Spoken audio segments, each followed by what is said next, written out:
তো এখান থেকে আমি যেটা করতে হবে, এখানে চেক করতে হবে সব ড্রয়ার ফ্রয়ার যে এখানে কিছু এমন কিছু পাওয়া যায় কিনা যেটা দিয়ে আমি এসকেপ করতে পারবো। আর এটা হচ্ছে বেডরুম। আর এই গেমটা না গ্র্যানির মতো ভাইব আসে কিছুটা, কারণ বাড়ি যেগুলো স্ট্রাকচার আছে সেগুলো প্রায় মানে গ্র্যানির মতো। দেখো এগুলো মানে ঘরের ডিজাইন অনেকটাই গ্র্যানির মতো।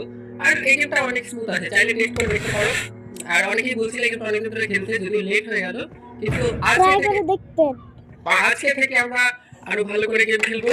আচ্ছা ঠিক আছে, চলো এখানে দেখি খুঁজে খুঁজে কি কি পাওয়া যায়। উডেন প্ল্যানেট ছাড়া এখান দিয়ে আমাকে ঢুকতে হবে ভেতরে। আর ওই ভূতের বাচ্চাটা না, মানে আমার যদি অতটা ভয় লাগে না, কিন্তু তোমরা যদি ভয় পাও তাহলে হেডফোনটা খুলে দেখো, মানে হেডফোন দিয়ে দেখো না, তাহলে একটা হিসু হিসু করে দিলে তখন আর আমার দোষ হবে। এইটা কি আছে? আচ্ছা চলো, ওইদিকে আর একটা সিঁড়ি পাওয়া গেছে। আমরা একটু ভালো করে চেক করে দেখি, কারণ এগুলো গেমের মধ্যে না অনেক জায়গায় অনেক কিছু থাকে।